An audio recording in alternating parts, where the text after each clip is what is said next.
Hello snowboarders of the internet, I'm your host Avran LeFeber, and in this video we're going to be reviewing the Rossignol Retox. This board features good old-fashioned traditional camber, so from contact point to contact point you have the arc of traditional camber that's going to give you all the load, pop, snap, and drive of this snowboard. This board is available in 147, 150, 153, and 156. I rode this board at Arapahoe Basin on a sunny bluebird day with low to moderate winds. You had creamy snow in mid-mountain, choppy, chunder, firm snow at the top of the mountain, and a little bit of slush at the bottom. Basically, hero snow if you knew where you were going on the mountain, and I rode it with my Rome Black Label bindings and my K2 Thraxis boots. There's nothing mind-blowing about the flex of this board. It comes in just a hair below middle of the road for park. You get your softer tips, stiffer midsection through the inserts, and a fair amount of torsional flex.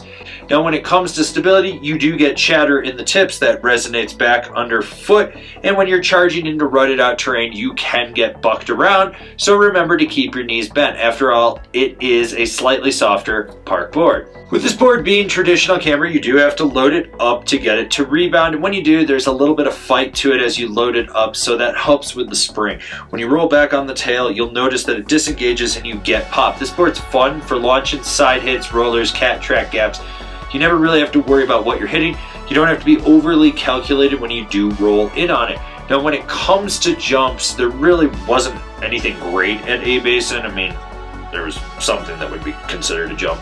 But I've ridden this board enough to know that it will pop off a lip. With these small and medium jumps, it's totally at home with. You never really have to worry about getting this thing in the air when you're coming off the lip. What I like about this board is that you have two sweet spots out in the tip and the tail. And they're immense. When you press into them, they lock in and they hold. Sure, you got camber and there's a little bit of fight, but it's not enough that it's just going to overwhelm you and force you to set the board down. It's just going to give you enough to pop out of whatever you're doing. So get weird, get wild. If you know how to butter, you're not going to have a problem. If you don't, well, it's time to learn, especially on camber, because too many of you have been half-assing it on full reverse. Now when it comes to jibbing, this is truthfully where this board shines. It locks in on those sweet spots in the nose and the tail, and you can hold that press and get a little snap out of the end of the feature. When you go sideways, it doesn't fully clap out on the rail, but it cradles it aggressively. You can really feel it bend around it. Basically, this board is totally at home in the park. This board has a quick and fluid edge-to-edge power transmission, which really helps you steer it.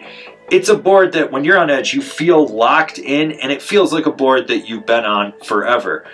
It's got that old school camber feel to it. Now, short, tight, quick carves, medium, mellow carves, and even the deep, hard, occasional Euro carve, it can handle them all. With that camber, you can really drive into the center of the board, load the tail up, and get it to spring you out of a turn.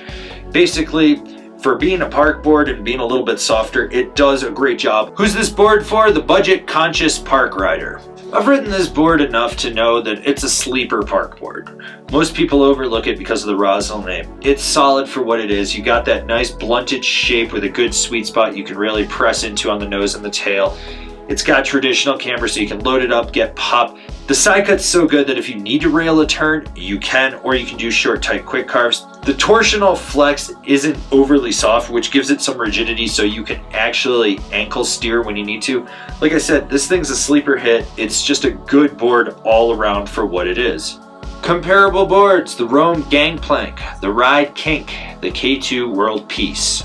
Binding recommendations: the Rome Vice, the Now Brigade, the Burton Malavita. This has been my review of the Rossignol Retox. Do you agree? Do you disagree? Do you own one? Are you going to buy one? Leave me a comment down below. Let's have a conversation about this snowboard. If you're new here, remember to subscribe, click the bell, get those notifications. That way you're not missing any of the videos we got coming out for all you snowboarders of the internet.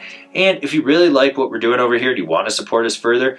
Swing on over to Angry Snowboarder VIP and become a member. Sure, I could tell you more here, but I got a video over there that explains it so much better. As always, I've been your host, Avran LeFeber, and I'll see you in another video.